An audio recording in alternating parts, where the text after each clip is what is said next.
Welcome to Nazarene Israel. My name is Norman Willis, and I'm the apostle for the restoration of the original first century faith. In this part 9 of Revelation Simplified, we want to talk about the two Babylonian beasts that come up from the sea and from the land in Revelation chapter 13. And actually what we're going to see is these are two different aspects of the same beast. One is a governmental aspect, and the other one is a religious and spiritual aspect. So to help people put things in the proper perspective and context, we've been talking about the simplified Revelation timeline. The second line down, the 7 seals play out over 2,000 years. And on the third line down, we have 7 trumpets, which play out over 7 years. And the last 3.5 of these years is what's called the time of Jacob's trouble. At the end of this time comes trumpet 7, and that's when the great harlot Babylon is judged. And as a result of the judgment, the 7 cups or 7 bowls of wrath are going to be poured out on her. But before we get to that, we need to talk about inset chapters 12, 13, and 14. And in the last section, we talked about the woman and child, or Israel in the wilderness. In this chapter, chapter 13, we're talking about the two beasts that rise up from the sea and from the land. And what we're going to see is that actually it's all the same beast. It's just two different facets or two different aspects of the same combined Babylonian beast. And this is the same beast we've been talking about since we've been talking about Daniel chapter 2. And this is where King Nebuchadnezzar saw a dream of a statue set up on the earth in 5 parts. The first 4 parts represented a series of physical empires. And the 5th part, the feet of iron mixed with clay, represent a spiritual extension. Now, as we've already seen, the rabbinical order dwells in Babylon in the head of gold, and that's why the Jews are in control in the natural. But then in empire number 3, the Alexander the Great's Macedonian or Greek Empire, this is where the concept of democracy was introduced. Very important. We also see that democracy was practiced in ancient Rome.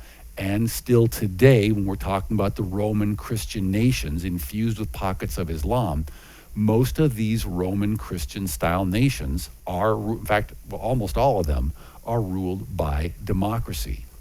So what we're going to see is that democracy is the key principle, that this is a Greco-Roman principle.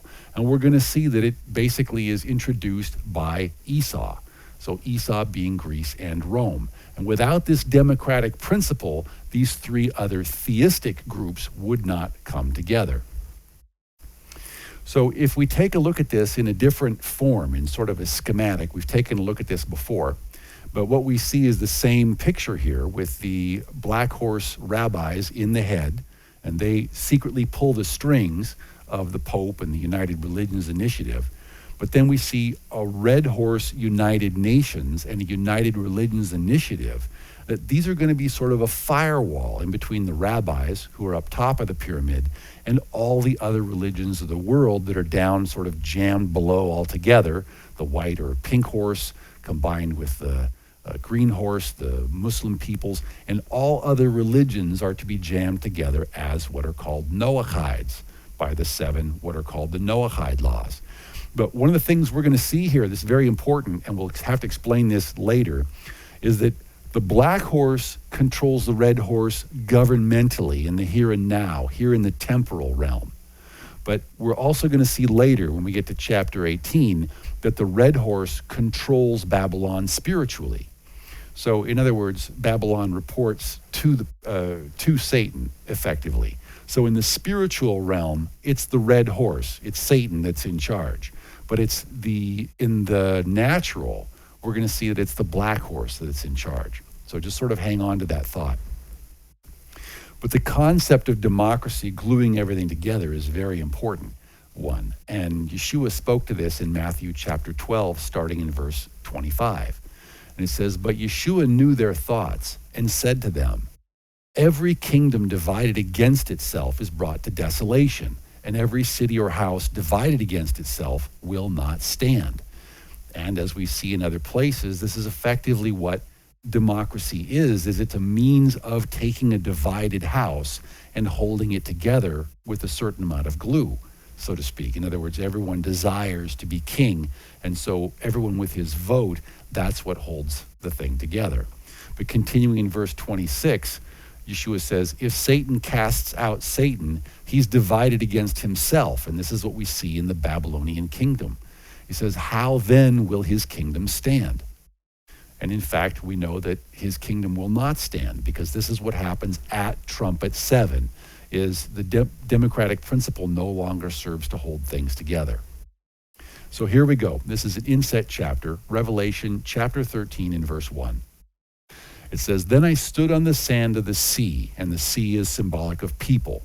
And I saw a beast, in context a Babylonian democratic beast, rising up out of the sea. And the sea being symbolic of people, what we're talking about is a democracy. We're talking about a new world order. The United Nations brought to full power, where the people are sort of bought in through the popular vote. It says having 7 heads, we'll see those again, and 10 horns. We've seen those before. We've talked about the 10 toes of the statue. We've also talked about the 10 supernations that are being devised by the Club of Rome. And on his horns, 10 crowns, or 10 kingdoms. Again, these 10 supernations.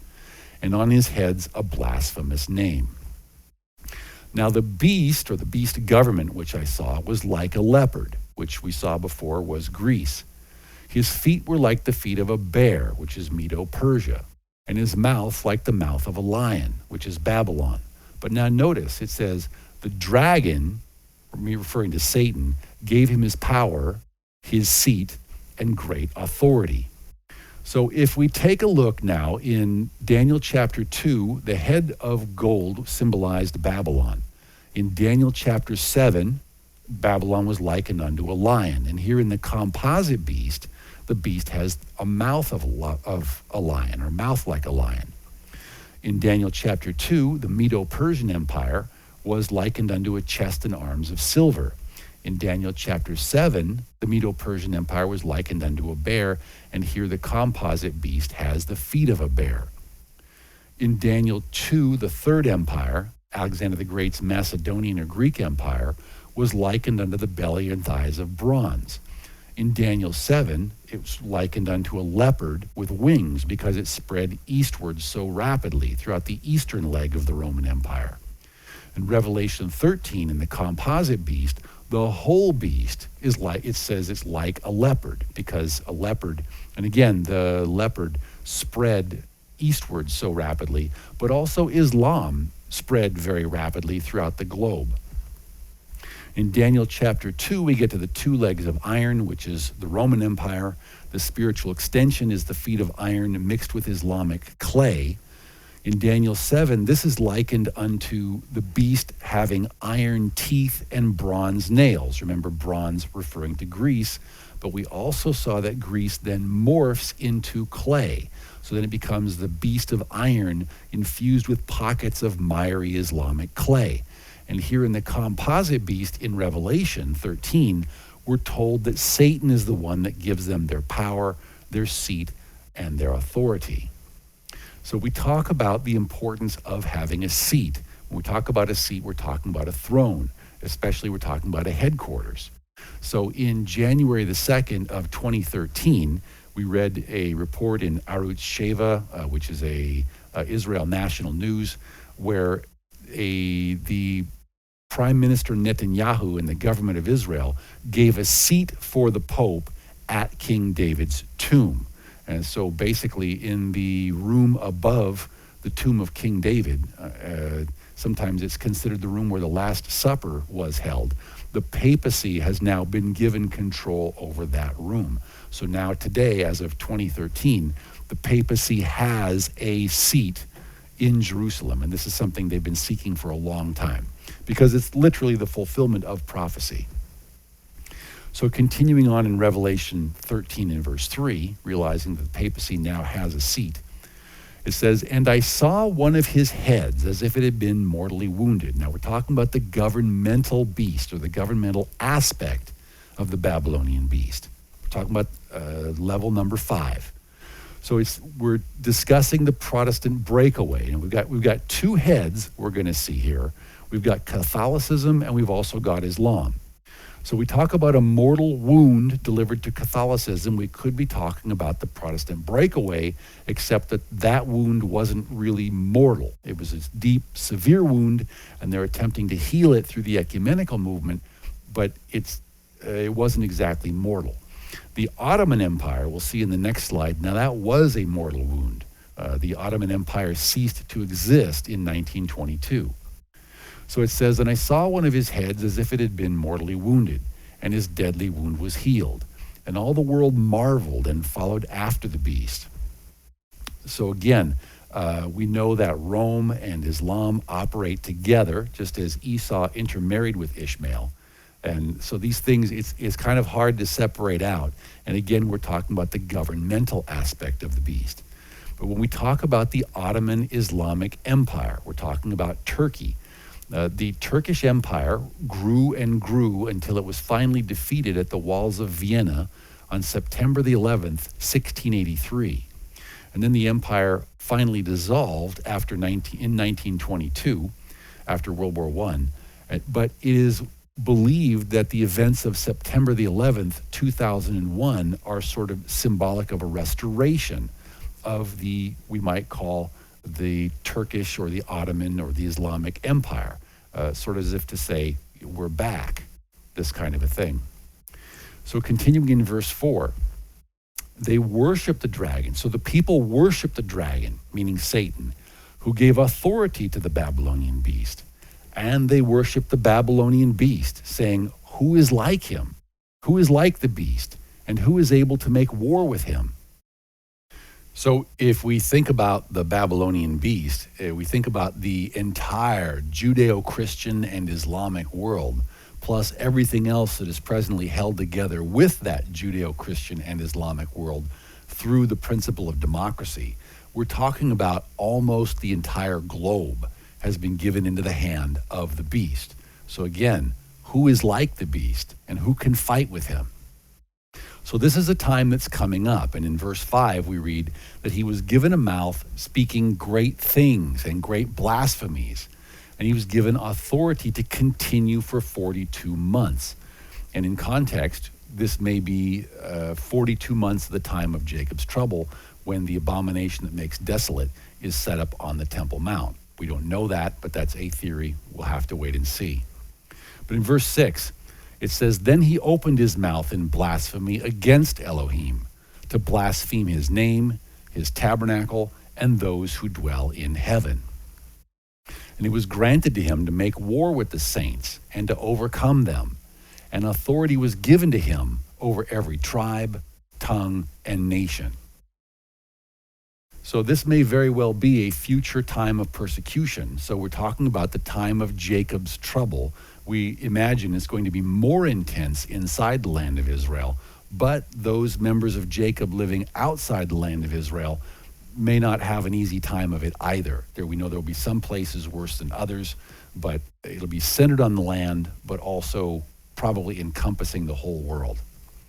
Verse 8. But we do know the principle that the farther we are away from Babylon, the more safety there is. Verse 8, it says, all those who dwell on the earth will worship him, whose names have not been written in the book of life of the Lamb slain from the foundation of the world. But of course, there's those who will not worship the beast, because they are those whom the beast will persecute. Verse 9. It says, and if anyone has an ear, let him hear. That means this is very important, and not everyone's going to get this. But if you can get this, we need to get this. It says, he who leads into captivity shall go into captivity.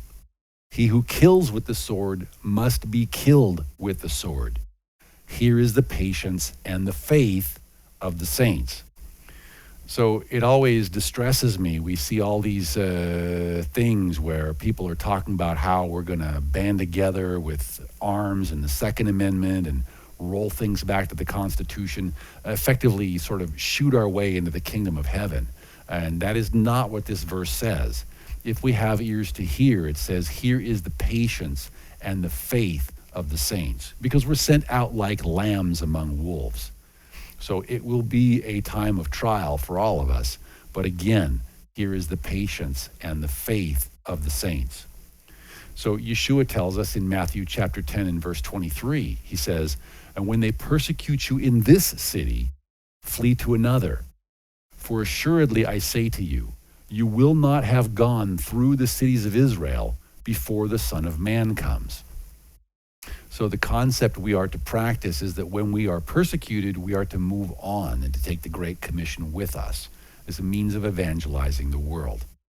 So continuing on to verse 11. It says, then I saw another beast coming up out of the earth. Now it's the same beast. It's the same Babylonian beast, but this is a religious aspect. And as we're going to see, it's a state-sponsored government religious aspect, a state government religion, just like Rome has always preferred to have a government-sponsored religion. It says, and he had two horns like a lamb. We believe this is Catholicism and Islam, just like we saw earlier in Daniel 2 and Daniel 7. And he spoke like a dragon.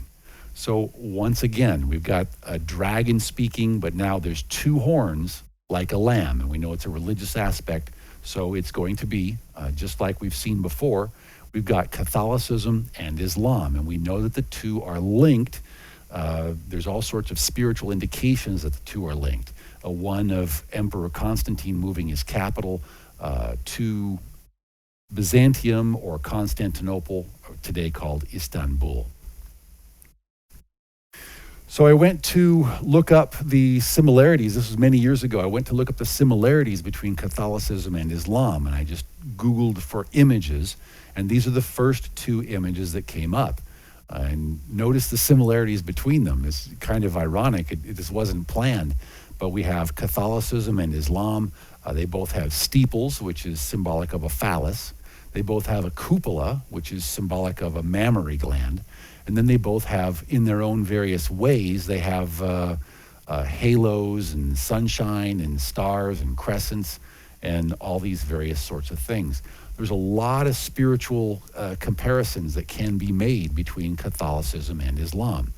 Each in their own way. They follow the most recent prophet of their understanding. The Catholics basically following Paul or Shaul. And then, of course, the Muslims following Muhammad. Now, there was a very interesting development. There was a gentleman by the name of Alberto Rivera, and he was a Jesuit priest who came into relationship with Yeshua. So he became a Christian, or what's called a born-again Christian. And he claims that he was told when he was a member of the Jesuit order, he received a secret briefing that the Catholic Church created Islam in order to attack non-Catholic Christians, Nazarenes effectively, and other forms of Christians outside of the areas of Roman imperial control. And he died of food poisoning. So the Jesuit order is infamous for its food poisoning, or for its poisons. Continuing on.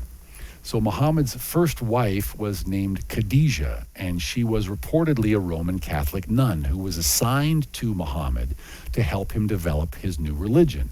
And this allegedly gave the Catholics sort of an inside influence with Muhammad. So we also know that Khadijah's cousin was named Waraqwa.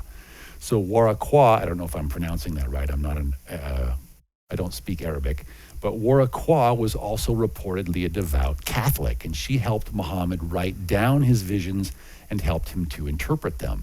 And of course, the Catholic Church vehemently denies this, but this is the same kind of a thing that Roman nations might do, is they have covert activities and black ops wings and this sort of a thing, and they'll do things that they will deny publicly, but they'll sort of like when the United States went to destabilize certain nations outside of their own borders, sort of like when the Soviet Union would supply arms to destabilize nations outside of their own borders. Well, so we're talking about a state-sponsored religion, and one of the things that we have seen in the past is that the Catholic Church is in favor of what's called the United Religions Initiative. And this is a concept of helping to embrace all the religions of the world, ostensibly under the mantle of Catholicism. And the term Catholicism literally means universal. So the Catholic Church is attempting to create a universal religion or a universal faith focused around the papacy. And you may have seen this bumper sticker, coexist. This is sort of a halfway step. They're attempting to get toward a united religion, again, under papal control. So, and again, this is the kind of a thing that Esau in Rome would do, is to help form a united global religion underneath the auspices of the papacy. So continuing in verse 12, it says, and he, referring to the state-sponsored religion of the URI, exercises all the authority of the first beast, or the government beast, in his presence. And he causes the earth and those who dwell in it to worship the first beast, to worship the government, whose deadly wound was healed. So once again, we have a government beast, the first beast, coming up out of the sea, and now we have the united religion, the state-sponsored religion, coming up out of the land, but they're both two halves of the same exact beast, but they will appear to be different on the surface. It says, he performs great signs, so that he even makes fire come down from heaven on the earth in the sight of men. And we don't know whether we're talking about lasers or whatever kind of advanced technology, but with today's technology, it wouldn't be difficult to make fire come down on the earth in the sight of men. Verse 14, it says, and he, the URI, deceives those who dwell on the earth by those signs which he was granted to do in the sight of the government beast, telling those who dwell on the earth to make an image to the beast who was wounded by the sword and lived.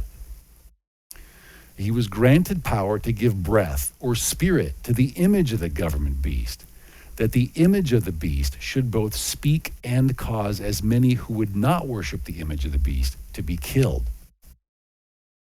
Now, we don't know exactly what this image of the beast will be. This is pure speculation, some recent speculation, but some people are talking about perhaps an artificial intelligence god. They're talking about, in fact, they've already got the Church of Artificial Intelligence out there, and the image could be some form of embodiment of an artificial intelligence god. Elon Musk, who's one of the forerunners in terms of technology, he's got the SpaceX program and Tesla Motors and other things going on. He says, we are summoning the demon with artificial intelligence. And what he's saying, I wish I could have found the quote, but in Hebrew, there's a word kashayuf, which it means sorcery or witchcraft, but it's also used as a synonym for technology. So it's interesting. We talk about a disembodied intelligence. The Knights Templar was a group in the Middle Ages under the Roman Catholic Church, and they had secret rituals in which they worshipped Baphomet, which was reportedly John the Baptist's dismembered head. However, the name Baphomet is derived from Muhammad. So Baphomet, Muhammad, there's a corruption in the concept, but we're talking about a disembodied intelligence. And the Satans later came to worship Baphomet, and here's a modern depiction of him. But once again, we're talking about a disembodied intelligence that sees all and knows all. So in verse 16, it continues. It says, he causes all, both small and great, rich and poor, free and slave, to receive a mark on their right hand or on their foreheads. And so we're talking about various things, and people get very concerned about a physical mark of the beast. What I'd like to suggest is that we're looking less for a physical mark of the beast and more for a spiritual mark. Even though the physical marks will abound in these end times, we should be looking for a spiritual mark rather than a physical one. It says, verse 17, and that no one may buy or sell except one who has the mark or the name of the beast or the number of his name. So in other words, if we're not loyal to the beast, if we don't take part in the beast system, we won't have the authority to purchase things. So some people try to point to a physical mark, such as the 666 that's embedded in the barcodes. Not everyone knows this, but the first bar, the last bar, and also the middle bar of any barcode is 6. And so you take the first, the middle, and the last, and you come up with 666. So people try to tell us that barcodes are the mark of the beast, but did anyone really lose their salvation because they bought something with the barcode on it? Doesn't make sense. Another thing people try to talk about is what's called the chip, or the RFID chip, or the microchip. And this is a small transponder that can be embedded in animals and also in humans in the right hand. And there is an agenda to get people to take this. But again, the question, if we're talking about physical mark of the beast theories, if someone forces you to take a microchip, do you lose your salvation? I remember people get very excited about these things. One person told me that their fear was that they were going to be hunted down out in the rural areas by teams and then taken to a FEMA camp, and having a physical object inserted in their hand was going to cause them to lose their salvation. And I would like to encourage people with Mark chapter 7 and verse 15, where Yeshua tells us, there's nothing that enters a man from outside which can defile him. Now, this can be misunderstood. He says, but the things which come out of him from the inside out, those are the things which defile a man. So again, the question, if someone scans your face, if someone takes your biometrics, do you lose your salvation? The concept doesn't make sense. So if someone was to take your fingerprints or to scan, now they have these hand scanners, and apparently the veins in the hand form a very complex biometric, levels of depth and this kind of a thing. But if someone scans your palm, do you lose your salvation? The reason I mention this is there's people that are concerned enough about iris scanning and palm scanning that they talk about gouging out their right eye and cutting off their right hand. And what I would suggest to you is that these things are unnecessary. Physical signs and symptoms, physical manifestations of the mark of the beast will abound in the end times. But we need to remember to look for a spiritual mark of a spiritual beast. Other people get concerned about the dollar bill as the mark. Now, in the United States dollar bill, there's satanic imagery all over it. And on the back, there's this infamous, it's Satan's pyramid with the all-seeing eye of Lucifer up top. Basically, we're talking about Big Brother and 1984 technology with Alexa and with all sorts of things. And the words annuit coeptis novus ordo secularum. And what that means is announcing the birth of the new world order. And the date they use for announcing the birth of the new world order is written on the bottom of the pyramid, is July the 4th, 1776. And the reason why the occultists celebrate July 4th, 1776, and the reason why they teach the Ephraimites, the Josephites, all to worship July 4th, 1776, is this is when the Ephraimites or the Josephites turned away from the means of governance found in the Bible, which is theocracy. And they've got them to accept democracy, which is the glue that Esau is using to hold the Babylonian beast together. So again, if we're going to be concerned about a physical mark of the beast, we're going to be concerned about dollar bills. Did anyone lose their salvation the last time they bought groceries? It doesn't make sense. Another question we could ask is, did Yeshua lose his salvation when he used Roman coinage in the first century? So for example, in Matthew 17 and verse 27, those who collected the temple tax asked Simon Peter, does Yeshua not pay the temple tax? And he says, yes, of course he does. In verse 27, Yeshua says, nevertheless, lest we offend them, go to the sea, cast in a hook, and take up the fish that comes first. And he says, and when you've opened its mouth, you'll find a piece of money. Take that and give it to them for me and you. So this was almost certainly a Roman piece of coinage. So did Yeshua lose his salvation when he used Roman coinage? I don't believe so. So people ask, what is the mark of the beast? Well, the mark of Yahweh is loyalty and obedience to Yahweh. So the mark of the beast then would be loyalty and obedience to the beast. So Yeshua tells us that if we love him, we should keep his commandments.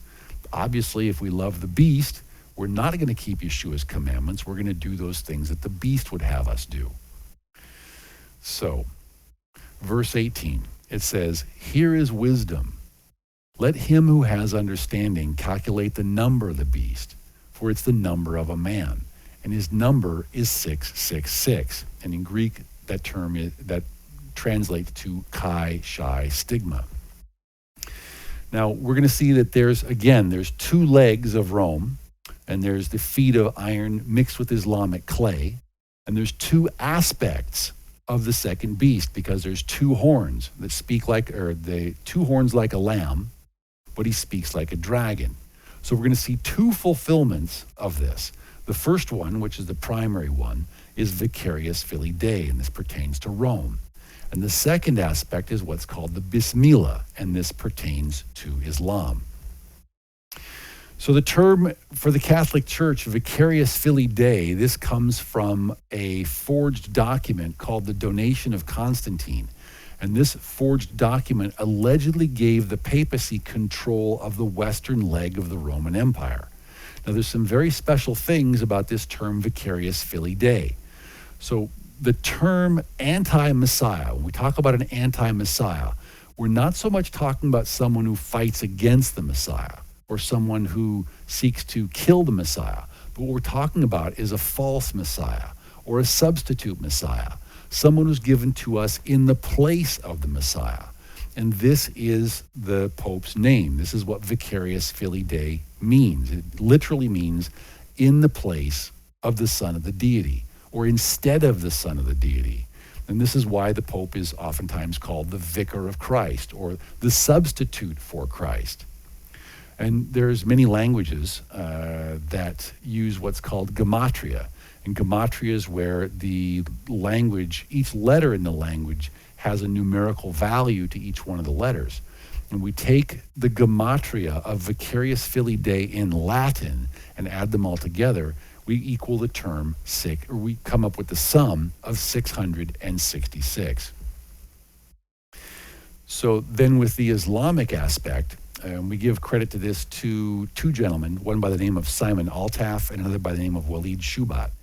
These were the gentlemen through whom this was revealed. But in Hebrew, we would say, Baruch haba b'shem Yahweh. Blessed is he who comes in the name of Yahweh. Well, in Arabic is also a Semitic tongue. So they have a similar term, which they call the Bismillah.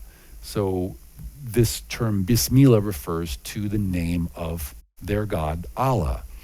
And there's a depiction of the Bismillah. They sort of have an artistic rendering of it. This is what's called the Bismillah. So now if we take the Bismillah and we flip it diagonally, we see some surprising things if we match it up next to the Codex Vaticanus, which is one of the four oldest Greek manuscripts in existence. So the arrow now at the top of the Bismillah corresponds, that line that's under AD 350, that's not an error, that's actually an arrow. It corresponds to the Bismillah. And then what looks like a giant letter E, the Shai, that's also included in the handwritten manuscript of the Codex Vaticanus. So there's a correspondence, and the stigma also, if you look closely, you can see it in what looks like a round circle full of writing. It's all in there. So if we take the Chi Shai stigma from the Codex Vaticanus and we compare it to the Heinz and Noble of 1897, we can see that the arrow portion that's under AD 350 did not make it into the typewritten manuscript. But there we have the Chi Shai stigma. And Greek also is another language which has gematria values. So each one of the letters has a numerical value. The Chi, which is basically, it's like crossed swords, is a numerical value of 600. The Shai has the giant letter E has a numerical value of 60. And the stigma, which sort of looks like an off-shape S, has a numerical value of 6 for a grand total of 666. So now here we have the Codex Vaticanus next to the Chechen flag, which is also rotated. So we have the crossed swords, the Chi, we have the E, the Shai is in there, and if we also look, you can see the stigma. Now, it shouldn't surprise us to see the same correspondence of imagery between a Greek manuscript and an Arabic manuscript, because the Greek manuscript is level 3 of the Babylonian beast, And the Arabic manuscript is level 5 of the Babylonian beast. So it shouldn't surprise us to see the same images more or less recycled or reused or transposed in this sort of a thing. The same symbols, same beast. So continuing on, we know that the beast, the mark of the beast will be found on the right hand or the right arm and on the forehead. So here's a picture of a Hamas headband and also a Hamas armband. So one is tied on the forehead and it can also be tied on the right arm. And in Hebraic thought, the word yad works for both the hand and the arm. So the mark of the beast being on the forehead or on the right hand or the right arm. And once again, it adds up to 666. So here we see two fulfillments of Revelation 13:18, where it says, "Here is wisdom. Let him who has understanding calculate the number of the beast, for it is the number of a man, and his number is 666. So once again, we have two horns of the URI second beast, the state-sponsored religion, one of which if we have to choose a primary, we're going to choose the 666 belonging to the papacy, to the red horse. And if we look at the Bismillah sort of as a complementary 666, but it also corresponds to the eastern leg. So here we have two legs of the statue. Both are given their power by the beast, and both of them have a mark of the beast of 666. So please join us again for the next part of this series. We're talking about chapter 14, is the two harvests. To find out more information, I invite you please to go to www.nazarenisrael.org and research Revelation and the End Times. Shalom.